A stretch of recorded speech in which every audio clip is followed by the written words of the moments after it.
Je suis vraiment heureux. On a commencé, je pense qu'on a commencé une série sur les leçons de l'été. Et j'y plonge un petit peu, je trempe mon pied dans la série. Et j'aimerais amener vraiment un message relativement court, mais en même temps sur une thématique par rapport à cela. Et si vous avez vos Bibles avec vous, on va regarder dans 1 Roi chapitre 17. Et le titre de mon message ce matin s'intitule « Leçon d'un long été sec ». Je ne pense pas que ça a été trop le cas ici, jusqu'ici, mais en fait, on va regarder en fait une histoire qui s'est probablement passée en été aussi dans la Bible, mais une histoire où est-ce que l'été n'était pas nécessairement un moment de joie. Au contraire, c'était problématique. Et c'était même l'effet même d'une parole issue d'une malédiction. Et dans 1 Roi chapitre 17, vous mettez dans le contexte, on est dans un contexte où est-ce que le peuple d'Israël vit même dans une situation d'apostasie, une situation de sécheresse spirituelle. Dans 1 Roi chapitre 17, on est dans un contexte où est-ce qu'il y a un roi qui règne à ce moment-là sur Israël, qui s'appelle Akab, et dont la femme est reconnue pour son nom qui est assez célèbre, qui s'appelle Jézabel. Donc, dans un contexte vraiment de sécheresse spirituelle, dans un contexte vraiment d'apostasie. Et dans ce contexte-là, il y a un homme que Dieu va susciter du nom d'Élie, qui est un prophète, le Tishbite. Donc, on va continuer. Donc, on a normalement le prophète Élie, qui est Élie le Tishbite, que Dieu va susciter dans cette génération-là. Et puis, on va lire à partir du verset 1, la Bible déclare ceci, on dit « Élie le Tishbite, l'un des habitants de Galade, dit à Akab, le roi, « L'Éternel, le Dieu d'Israël, dont je suis le serviteur, est vivant, et il n'y aura ces années-ci pas de rosée, ni de pluie, sauf sur ma parole. » Donc, il annonce une saison de sécheresse, une saison estivale assez particulière. Et il dit en fait, puis, la Bible déclare ceci, on dit, puis la parole de l'Éternel fut adressée à Élie, pars d'ici en direction de l'Est, cache-toi du torrent de Kérit, et qui se trouve en face du Jourdain. Tu boiras l'eau du torrent, et c'est au corbeau que j'ai ordonné de te nourrir. Élie partit et se conformant à la parole de l'Éternel, il alla s'installer du torrent de Kérit, qui se trouve en face du Jourdain. Et les corbeaux lui apportaient du pain et de la viande le matin et soir, et il buvait de l'eau du torrent. Mais au bout d'un certain temps, le torrent fut sec, car il n'y a point tombé de pluie dans tout le pays. J'aimerais en fait amener ce message-là. Et la suite de l'histoire est assez particulière parce que Élie, normalement, vit ça. Et par la suite, Dieu va l'amener encore à aller voir une autre personne, une veuve. On va le lire tout à l'heure. Et la veuve de Sarepta. Et pendant toute la période de sécheresse, il va rester en fait chez la veuve. Il va être nourri par la veuve, il va être entretenu, tout ça. Quand on regarde ce passage-là, c'est un passage qui regorge énormément de leçons. Je ne veux pas nécessairement amener plusieurs leçons ce matin. Je vais principalement m'arrêter sur deux principales leçons. Mais on voit qu'il y a énormément de leçons qu'on peut retirer de cette situation. La première chose qu'on peut retirer, c'est qu'on est dans un contexte apostasie où est-ce que normalement Dieu veut amener, Dieu fait refléter littéralement, il y a littéralement la sécheresse spirituelle du peuple. Ou est-ce que dans un contexte d'apostasie, où est-ce que le peuple en question d'Israël, on n'a pas lu ici, mais lorsqu'on fait une étude sur cette saison de la vie d'Israël, on voit que le peuple d'Israël adore un Dieu qui se trouve être le Dieu des saisons, Baal. Et Dieu vient littéralement en confrontation avec cette idéologie théologique-là, avec cette force divinité-là, en disant qu'il n'y aura point de pluie. Si vraiment Baal est réellement un vrai Dieu, il est supposé pleuvoir. Il est supposé, alors que vous l'adorez, il est supposé normalement avoir un fruit de votre adoration. Mais il dit, parce qu'il n'est pas un vrai Dieu, il n'y aura point de pluie. Et Dieu, normalement, veille sur la parole d'Élie et il l'accomplit de façon particulière. Et dans ce contexte-là, dans ce contexte de sécheresse-là, l'une des premières choses qui ressort, c'est que Dieu, normalement, au milieu de cette situation-là, fait une exception avec Élie. Vous comprenez un petit peu? Dieu fait une exception avec Élie. Il y a la sécheresse, il n'y a pas d'eau, il n'y a pas de nourriture dans le territoire, mais Élie est nourri. Il est nourri et il a de l'eau. Tous les jours, Dieu prend soin, Dieu s'occupe d'Élie. Et des fois, on ne réalise pas ça, mais je prie réellement que Dieu puisse susciter notre foi. C'est susciter notre foi ce matin pour prendre conscience que nous sommes une exception. Nous sommes une exception dans un climat de sécheresse spirituelle. Nous sommes une exception lorsqu'il y a toutes sortes de choses qui arrivent. Nous sommes une exception. Et Dieu, normalement, dans ce qu'on peut traverser, dans ce qu'on peut vivre, dans ce qui peut nous arriver, dans toutes les situations qu'on voit, veut créer normalement avec nous une exception. Où est-ce que Dieu nous amène à pouvoir expérimenter sa grâce malgré la sécheresse. Expérimenter le miraculeux dans ce qu'on, là où est-ce qu'on dit qu'il n'y a pas de miracle. Expérimenter normalement sa gloire là où est-ce qu'on dit qu'il n'y a plus de gloire. Expérimenter des mariages stables là où est-ce qu'on dit qu'il y a des divorces. Expérimenter la vie là où est-ce qu'on dit qu'il y a la mort. Expérimenter l'amour là où est-ce qu'on dit qu'il y a la haine et puis il y a l'indifférence des gens. Expérimenter quelque chose de vivant et de puissant. Nous sommes une exception. Je crois réellement à cette dynamique-là. Où est-ce que Dieu a amené son Église à pouvoir rayonner? J'aime tellement on a montré la vidéo du GU. Et puis, le pasteur Joël a cité un verset en disant « Nous sommes dans ce monde, mais nous ne sommes pas de ce monde. » Et des fois, on ne réalise pas à quel point ce verset-là a tout son sens. On ne réalise pas comment est-ce que ce verset-là, c'est Jésus qui l'a dit. Il dit, je vous envoie dans ce monde, n'est pas de ce monde. Mais on ne réalise tellement pas à quel point nous sommes dans ce monde, mais nous ne sommes pas de ce monde. Nous ne sommes pas régis par les mêmes principes du monde. Nous sommes régis par les principes du royaume. Donc, on peut, oui, vivre des situations naturelles. On peut vivre des problématiques. On peut vivre même des avancées de sécheresse. Mais au milieu de tout ça, les principes qui nous régissent ne sont pas de ce monde. Et il y a une bénédiction, il y a une grâce, il y a une faveur de Dieu qui est rattachée à notre identité, de ce que nous sommes. Parce que nous ne sommes pas de ce monde. Et si on prend conscience de ça, si on réalise cela, nous pouvons être au milieu d'une sécheresse et vivre une abondance. Nous pouvons être au milieu de situations difficiles et puis vivre des percées. Nous pouvons être au milieu d'une apostasie et puis rayonner. Nous pouvons être au milieu des ténèbres et être la lumière du monde. Nous pouvons être normalement au milieu de toutes sortes de choses difficiles et briller pour la gloire de Dieu comme jamais. Et on voit normalement l'image d'Élie au milieu d'une apostasie, au milieu d'une sécheresse qui nourrit et qui fonctionne, qui vit et qui n'est pas atteint par la malédiction qui balaie. J'aime normalement l'image d'Élie parce que cette image me fait penser au peuple d'Israël plusieurs centaines d'années auparavant. La Bible déclare que Dieu décide de pouvoir entrer en jugement contre l'Égypte en envoyant toutes sortes de plaies. Le Nil, qui est le plus long fleuve au monde, 6700 km, est changé en sang. La Bible parle normalement dans tout le territoire égyptien. On parle normalement du Nil qui est changé en sang. On parle des plaies qui arrivent, les cataclysmes. On parle des insectes, des poux, etc. Toutes sortes de bébites, des choses, de maladies, la mort. Et la Bible déclare que, alors que cela frappe toute la nation entière de l'Égypte, qui l'époque est considérée comme la première nation au monde, qui vivent normalement 10 fléaux en l'espace de 3 mois, c'est vraiment bang, bang, bang, bang, une dizaine de fléaux qui arrivent comme cela. La Bible déclare que Dieu fait une distinction claire entre le peuple hébreu et le peuple égyptien. Les bêtes, le bétail des Égyptiens sont en train de mourir et Dieu préserve même les bétails des Hébreux. Et il y a une dynamique comme cela, où est-ce que nous réalisons que même dans une situation de sécheresse, dans une situation d'apostasie, Dieu normalement est capable de prendre soin et d'agir.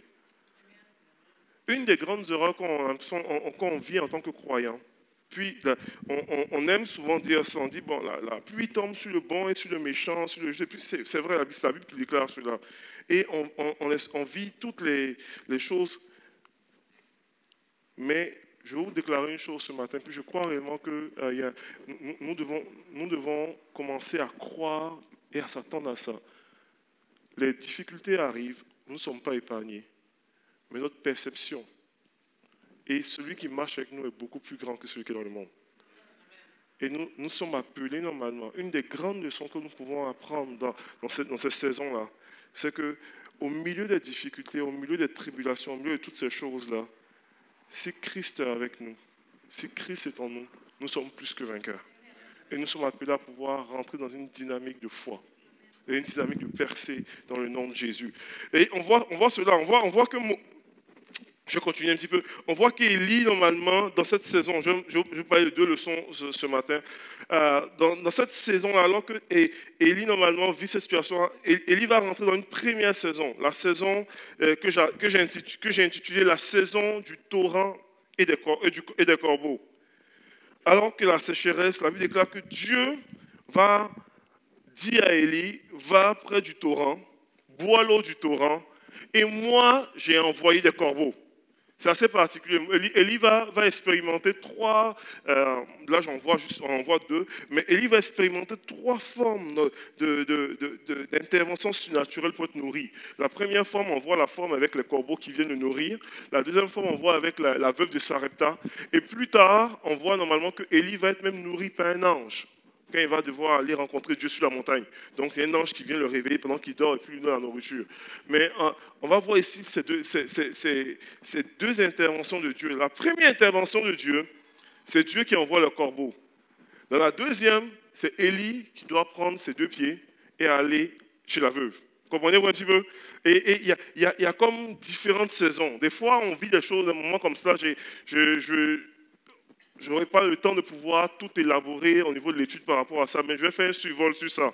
Mais dans la première saison d'Élie, on voit normalement que Dieu envoie des corbeaux. Et pour nous, on dit, Dieu envoie des corbeaux, c'est vraiment surnaturel, etc. Mais en même temps, cette saison de corbeaux-là, dans la vie d'Élie, est une saison assez particulière. Parce que c'est une saison où est-ce que Élie a besoin de pouvoir voir les choses autrement. Il a besoin d'élargir sa vision. Parce que les corbeaux, selon Lévitique 11, verset 15, sont considérés comme des animaux impurs. Comprenez-vous un petit peu?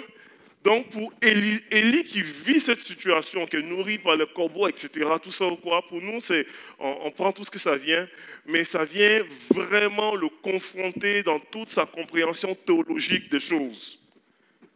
Parce que pourquoi Dieu prend des corbeaux pour le nourrir? C'est pas normal. Comprenez-vous un petit peu? Les corbeaux, normalement, sont considérés comme des charognards. Ils prennent la viande de cadavres. Et puis, en plus, au moins s'ils apportaient d'autres nourritures, ils apportent la viande. Donc, tu ne sais pas nécessairement la providence de ta viande que tu manges. C'est pas très, très, très appétissant, mais il faut avoir foi en Dieu. Comprenez-vous un petit peu? C'est ça la réalité d'Élie. Et il est dans ce contexte-là, où est-ce que normalement, Élie a besoin d'élargir sa vision. Élie a besoin de voir que ça se passe. La méthode que Dieu utilise n'est pas forcément la méthode qui s'attendait. Comprenez-vous un peu? Et quand normalement tu veux, puis on prêche juste là dans la série de l'été, on parle d'exceller spirituellement dans une saison où est-ce que nous relaxons physiquement. Mais quand normalement tu rentres dans une saison d'excellence, il faut être conscient que la méthode de Dieu va souvent au-delà de ta petite boîte.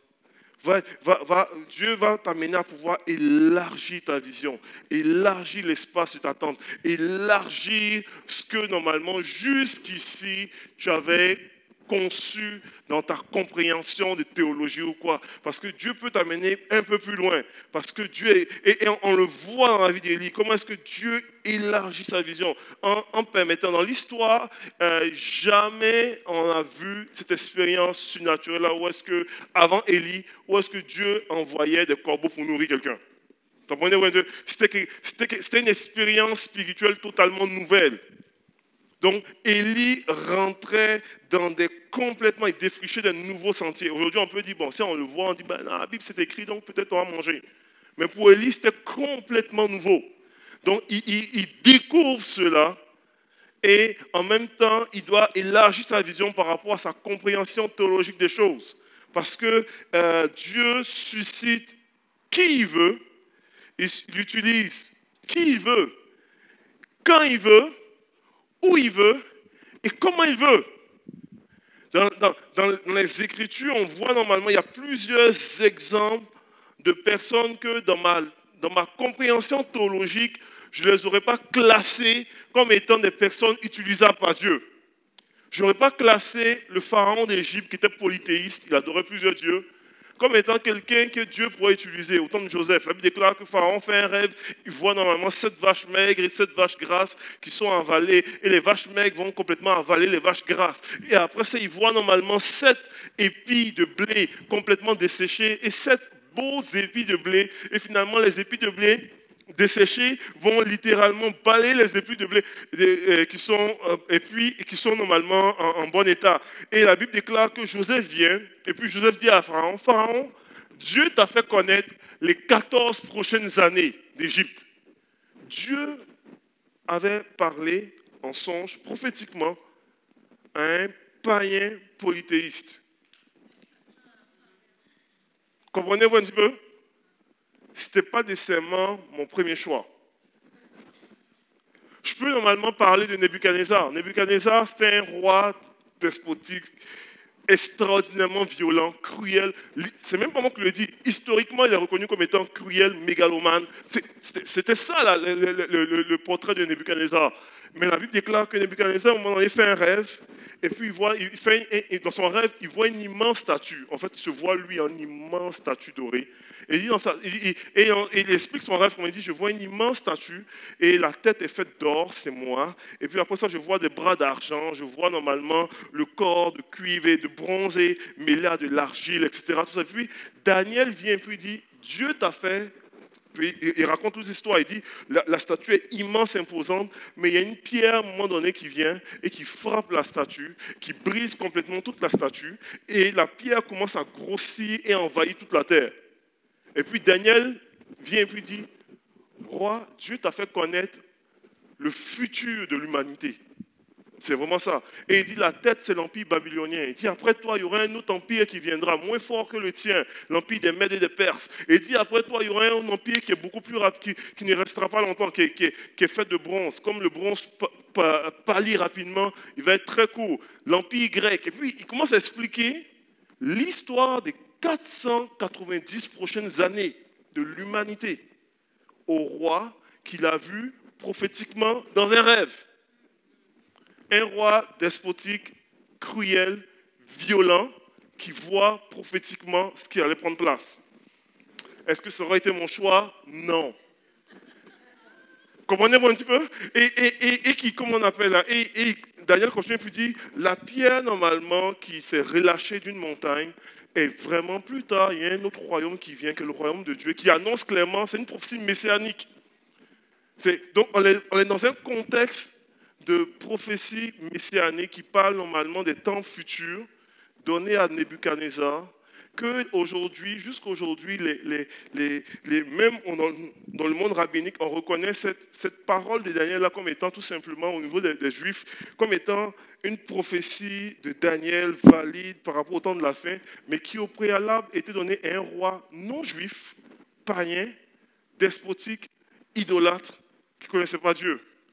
Comprenez-vous un petit peu? Dieu est capable d'utiliser n'importe qui, quand il veut, où il veut, comment il veut. Et nous avons besoin, alors que nous voulons exceller spirituellement, de pouvoir dire, Seigneur, tu peux tellement nous amener à élargir notre vision dans certaines choses. Comprenez-vous un petit peu? Vous êtes avec moi? Je ne vous ai pas troublé jusqu'ici. Donc, on voit normalement ça dans la vie d'Élie, où est-ce que Dieu envoie des corbeaux.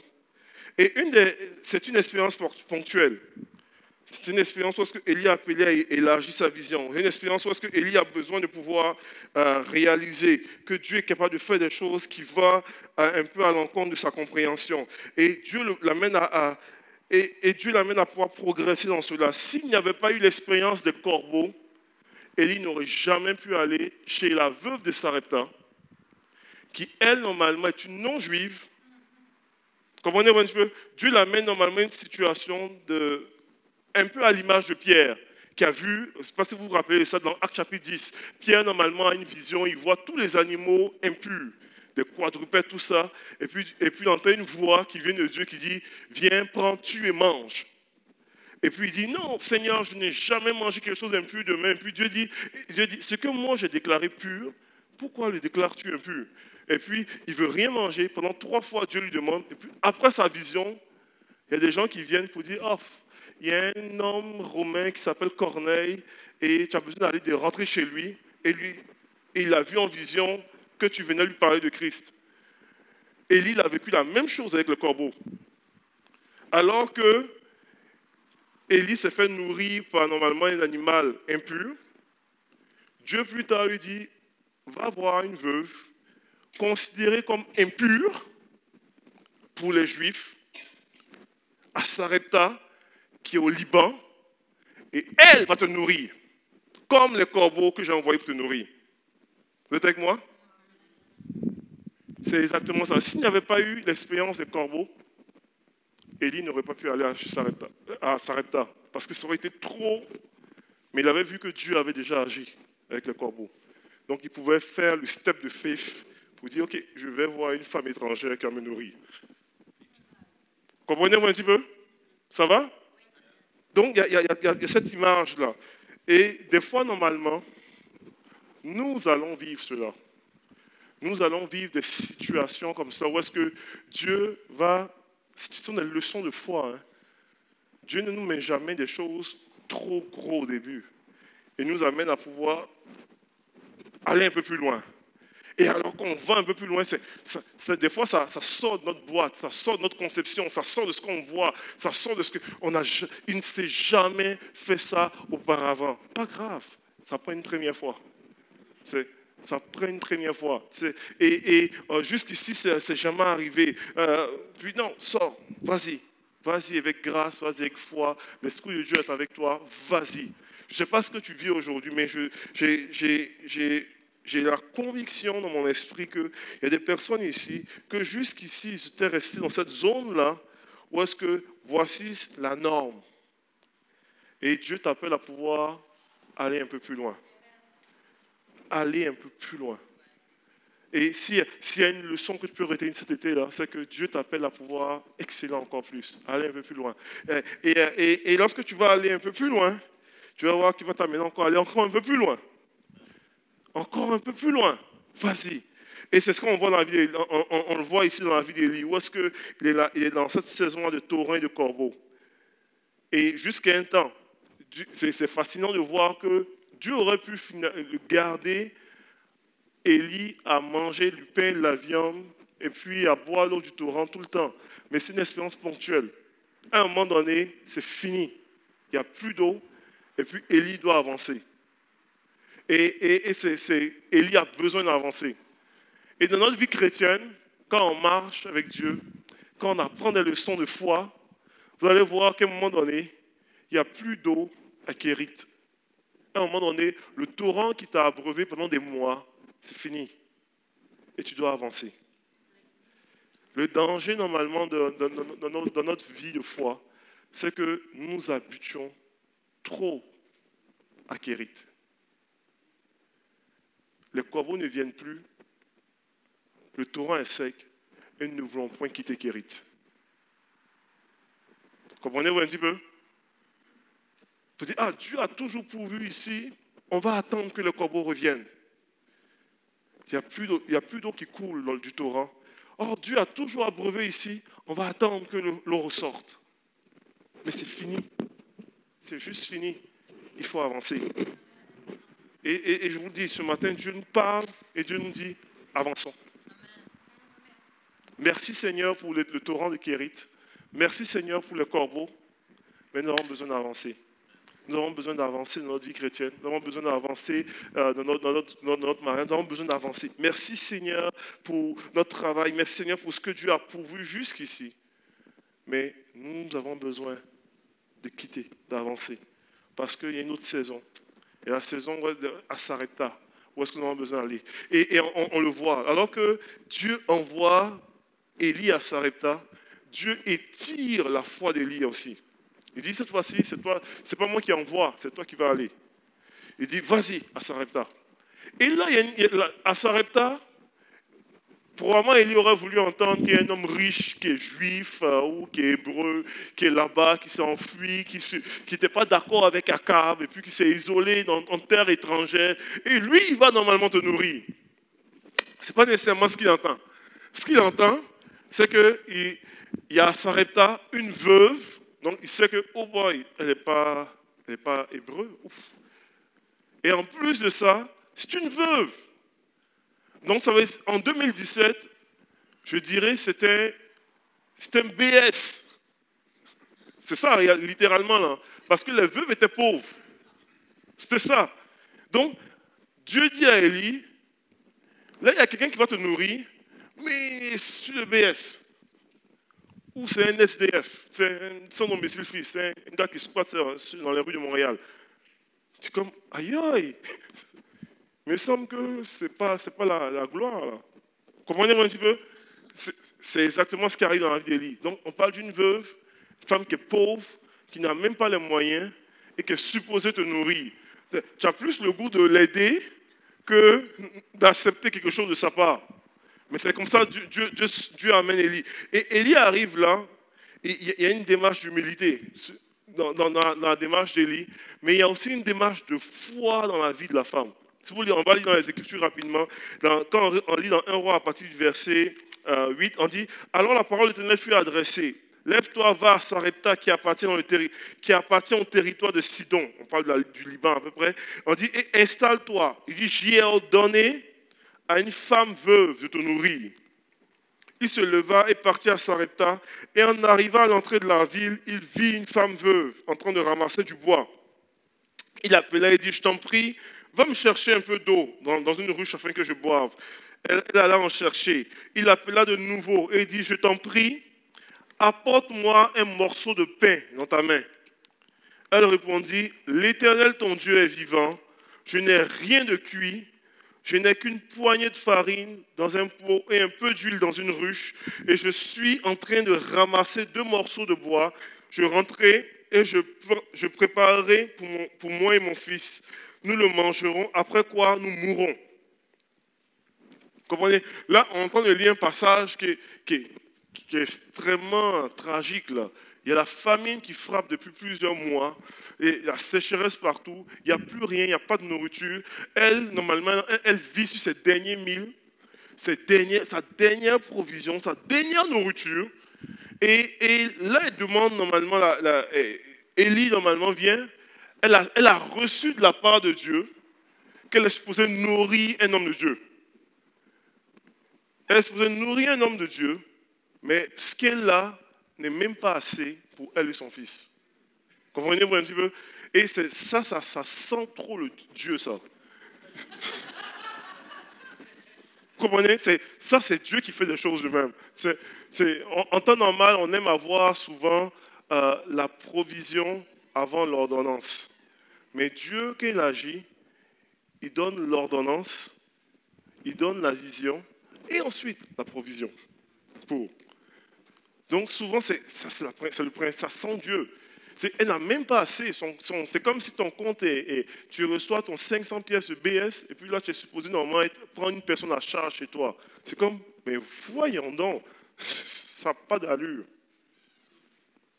J'ai un temps en Côte d'Ivoire, puis en passant, on a passé un excellent, j'ai oublié de mentionner ça là, excellent vacances en Côte d'Ivoire, en famille, tout ça. Et on a visité l'église de mon frère. Et puis, à un moment donné, il y a eu un témoignage qui nous a fait tous sourire. Ça sent Dieu. Et le pasteur de l'église, aujourd'hui, il est dans une église, il est pasteur d'une église de 3000 et plus, là, c'est une grosse église. Et il racontait une histoire alors qu'il était au nord de la Côte d'Ivoire. dans un contexte pauvre. Moi, je sais que le nord de la Côte d'Ivoire est beaucoup moins développé que la ville d'Abidjan au sud, est beaucoup plus pauvre, tout ça. Au nord de la Côte d'Ivoire, où est-ce que, et puis il expliquait comment est-ce que Dieu l'avait étiré, lui, sa foi. Au nord de la Côte d'Ivoire, dans une petite église difficile, c'est rough, c'est dur, tout est dur, c'est pas facile du tout. Et il dit, il sert Dieu de tout son cœur.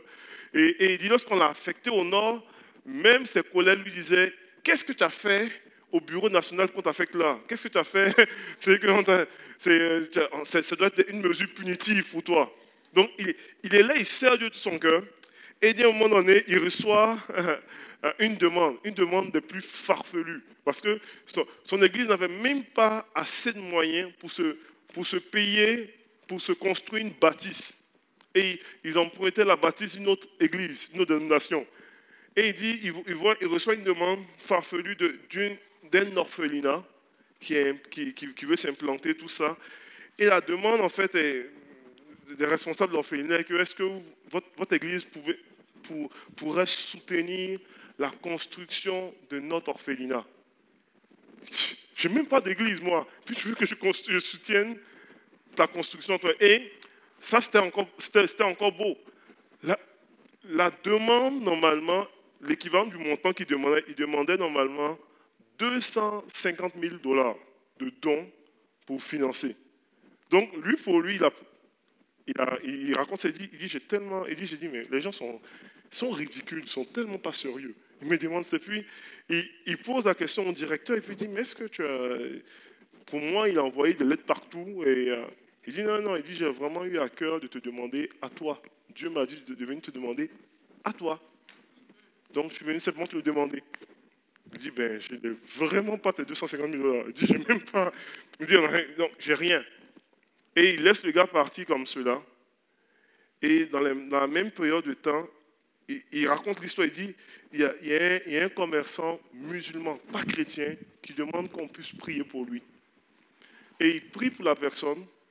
Et la personne lui a dit, si Dieu intervient dans mes affaires, je te fais un don substantiel. Et ça reste comme ça. Mais dans la même période de temps, il reçoit un chèque du musulman. Et il dit, il reçoit le chèque en question, puis là, avec le mot pour dire, voici Dieu est intervenu, voici le don que je t'ai promis. Donc lui, il pense que c'est un petit...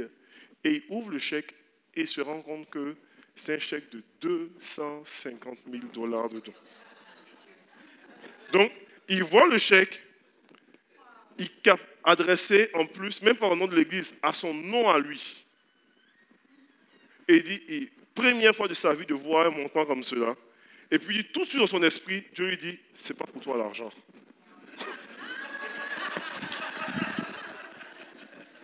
Et il explique ça, il dit, il a vécu l'un des combats de cœur le plus difficile. Il dit, il a prié toute la nuit, par rapport à ça, parce que il dit, c'est pas pour toi l'argent, mais le goût est... Et il dit, il a négocié pour voir s'il pouvait même garder une partie. Il dit, si je donne 100 000, les gars ils vont être super heureux. Et il dit ça, il dit, il a une femme extraordinaire. Il dit, j'ai une femme extraordinaire parce que ma femme lui a dit, joue pas avec l'argent de Dieu. Cet argent-là, c'est pas à toi.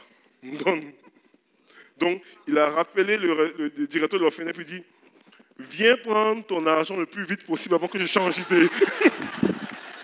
Et il dit l'argent est passé juste entre ses mains.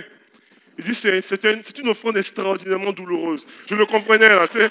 Il dit il n'a rien vu de ça. Mais c'est fascinant de voir comment est-ce que, je raconte ça parce que c'est fascinant de voir comment est-ce que Dieu est capable de pouvoir donner une vision qui est complètement ridicule. Là, tu sais. Tu veux me demander 250 000 $ à faire, c'est que dans le nord de la Côte d'Ivoire, oublie ça là. Même dans une église en Côte d'Ivoire, au sud, grosse église de 10 000 personnes, c'est un don qu'on n'est pas sûr de pouvoir le faire. Je me demande dans une petite église. Et puis Dieu, normalement, alors qu'il donne, il donne un ordre comme cela, crée une provision incroyable pour pouvoir intervenir. Et c'est ce que Élie a vécu avec Sarepta, avec la veuve de Sarepta. Où est-ce que la femme en question doit élargir sa foi Parce que Élie lui demande quelque chose de difficile. Elle a juste un peu de farine et un peu d'huile. Et elle peut normalement manger cela. Ou elle peut le s'aimer dans la vie d'Élie. Avec aucune garantie qu'elle va recevoir encore et encore et encore et encore et encore. Vous comprenez? C'est ce que Élie lui demande. Élie dit, la suite du verset est vraiment particulière. Il dit, n'aie pas peur. Rentre, fais ce que tu as dit, fais comme tu l'as dit. Il dit seulement, prépare-moi d'abord avec cela un petit gâteau, apporte-le-moi, ensuite tu en feras pour toi et ton fils. Donc, Élie est en train de lui dire, avant que je te nourris, ton pain là, fais-le pour moi d'abord. Mais qu'est-ce qui arrive si finalement tu fais le pain, tu lui donnes, et puis il n'y a plus rien? Comprenez un petit peu? Et il y a vraiment toute cette démarche de foi. Des fois, Dieu nous amène dans une démarche de foi comme cela. Là, où est-ce que tu n'as pas nécessairement la garantie, tu as juste la parole de Dieu qui, puis la suite du verset, c'est la parole de Dieu qui dit, car voici la parole de Dieu pour toi, la farine ne manquera point, et l'huile ne manquera pas jusqu'à ce que la pluie arrive. Mais cette parole-là, c'est une belle parole. Ça peut marcher, comme ça peut ne pas marcher. Mais il faut vraiment, il y a une dynamique où est-ce que il y a une étape où est-ce qu'on dit, ok, Dieu a parlé, et je choisis de faire confiance, et de plonger, puis de pouvoir avancer, puis être sûr que même si Dieu va prendre soin. Et là, je veux vraiment rapporter tout ça quand on voit dans la vie d'Élie. Une des grandes leçons que nous pouvons retenir, que Dieu nous appelle à réaliser à travers l'action de la veuve de Sarepta ici et la vie d'Élie, est qu'il vient des étapes dans nos vies et dans la leçon était que nous sommes appelés à pouvoir entamer et maintenir une démarche de foi. Vous savez, la foi n'est pas un diplôme à gagner pour dire on fait tout et puis là, si on arrive là, on est arrivé. Dieu va toujours étirer ta foi. Toujours. Donc, tu penses être arrivé, tu penses avoir vécu des choses jusqu'ici assez spéciales, il y a plus de vent. Il y a vraiment plus de vent. Et c'est cette démarche-là, continuellement, où est-ce que je suis passé à l'étape des corbeaux, mais il y a Sarepta. Et à Sarepta, il y a toute l'offrande du pain. Puis l'offrande du pain alors que j'ai rien. Mais en même temps, je m'attends à Dieu. Et je m'attends à Dieu et pour cette veuve-là, ça a duré 3 ans et demi de sécheresse en Israël. Pour elle, il n'y a pas eu normalement le miracle abondant de farine pour dire il n'y en a plus de farine. Il y avait toujours un petit peu pour chaque jour. Donc, avec toute l'idée de dire ok, maï, c'est peut-être mon dernier repas ici. J'utilise et puis le lendemain, Dieu a pourvu. J'utilise et Dieu pourvoit. Et il y a toujours cette étape de foi pour dire ok, Dieu pourvoit, Dieu pourvoit, Dieu pourvoit, Dieu pourvoit, Dieu pourvoit. Et on n'est pas nécessairement confortable avec ça, dans notre chair à nous. Notre chair à nous veut avoir assez pour 1 an. Mais Dieu donne ce qui est nécessaire aujourd'hui. Comprenez-vous un petit peu? On veut voir, on a des plans annuels, biannuels, triennales. On aime ça, avoir normalement assez d'argent pour les prochaines étapes de la vie, assez de revenus, assez de ressources, puis on planifie, organiser, direction, contrôle. Et puis on aime ça. Sauf que Dieu aime agir quotidiennement. Dieu agit quotidiennement. C'est extraordinaire de prendre le parallèle de cette veuve de Sarepta, là où est-ce que Élie lui dit, fais du pain pour moi. Puis Dieu lui a dit, nourris l'homme de Dieu, parce qu'elle a reçu l'ordre comme cela. Et puis le parallèle avec le miracle qui a eu lieu dans le Nouveau Testament avec Jésus, où est-ce que Jésus dit aux apôtres, donnez-leur vous-même à manger. Et je crois réellement qu'il y a un écho dans le ciel qui résonne encore pour son Église, qui nous dit, donnez-leur vous-même à manger. Puis tu dis, mais Seigneur, je regarde mes ressources. J'ai rien. J'ai 5 pains, j'ai 2 poissons, j'ai un peu de farine, j'ai une poignée d'huile. Comment pouvons-nous le donner à manger? Puis Dieu qui dit, alors que vous allez faire ça, je vais prendre soin de vous.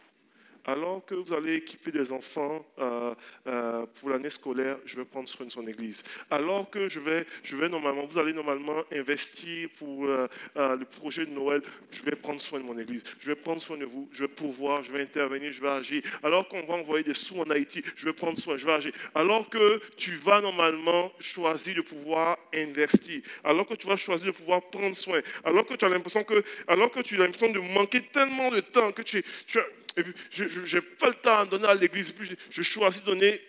Dieu va prendre soin de ta vie. Dieu va prendre soin de ton ministère. Dieu va prendre soin de ta famille. Dieu va prendre soin de tes parents. Dieu va prendre soin de tes projets. Dieu va prendre soin. Alors que tu choisis de pouvoir donner ce qui te semble si petit, tu vas te rendre compte que Dieu va prendre soin de toi.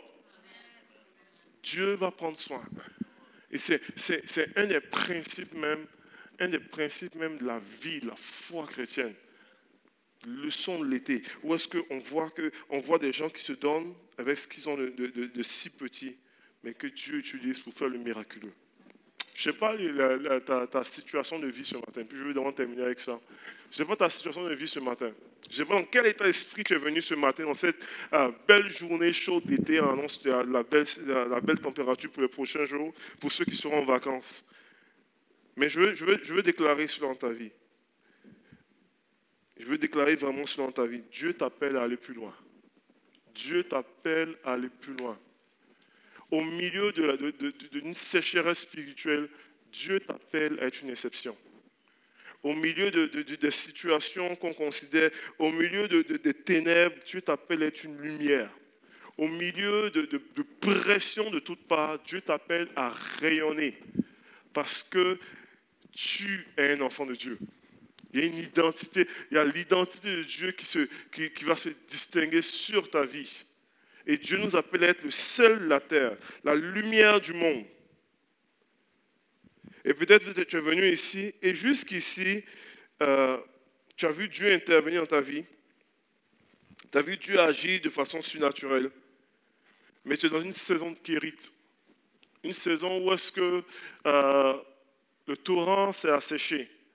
Où est-ce que le corbeau ne passe plus. Mais tu es encore là. Dieu t'appelle à pouvoir aller plus loin. Dieu t'appelle à pouvoir aller plus loin. De pouvoir avancer, de pouvoir progresser, de pouvoir continuer, ne pas t'arrêter. Et Dieu t'appelle à pouvoir avancer dans ta foi, à pouvoir avancer et à découvrir tout le potentiel qu'il a pour toi. Alors que je vais inviter, je ne sais pas si Sam peut venir juste gratter un petit peu la guitare. Je veux qu'on termine avec cette dynamique-là de prière. Je ne sais pas dans quelle saison tu te trouves aujourd'hui, mais je crois qu'il y a un appel de Dieu pour toi aujourd'hui. Il y a un appel de Dieu pour toi aujourd'hui pour dire, quitte Kérit et va à Sarepta. Quitte l'endroit qui jusqu'ici t'avait permis de pouvoir être nourri. Mais va plus loin, parce que j'ai quelque chose de plus grand pour toi. Je t'amène à une autre saison de ta vie. Je t'amène à une saison encore plus grande, où est-ce que tu vas expérimenter un autre step de foi, une autre étape de foi. Où est-ce que tu vas pouvoir vivre d'autres expériences extraordinaires. Où est-ce que tu vas pouvoir me toucher. Où est-ce que tu vas pouvoir expérimenter d'autres facettes de moi. Un appel de Dieu à pouvoir sortir même de ta zone de confort. Un appel de Dieu pour certains que jusqu'ici vous avez pratiqué une politique de juste manger votre nécessaire. Vous dites c'est juste ce que j'ai, comme la veuve de Sarepta.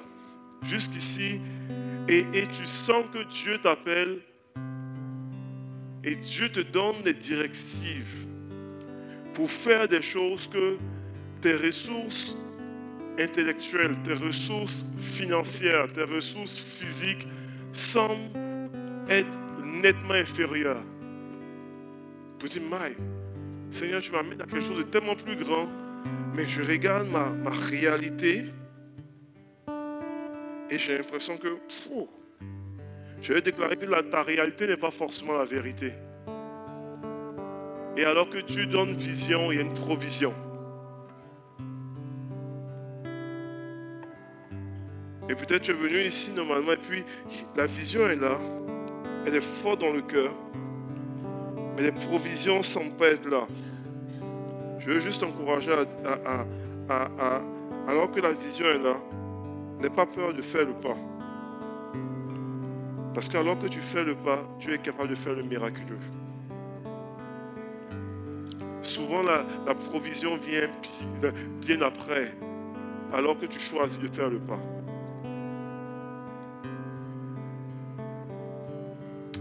Alléluia. Alléluia.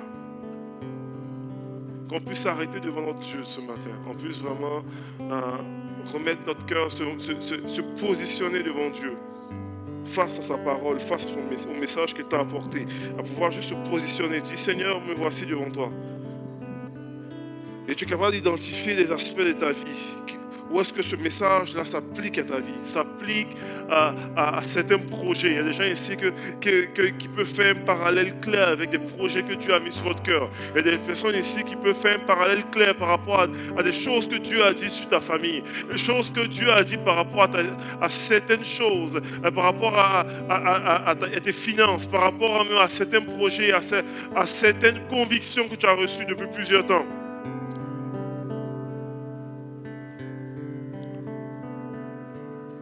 C'est le temps de te lever. C'est le temps de répondre.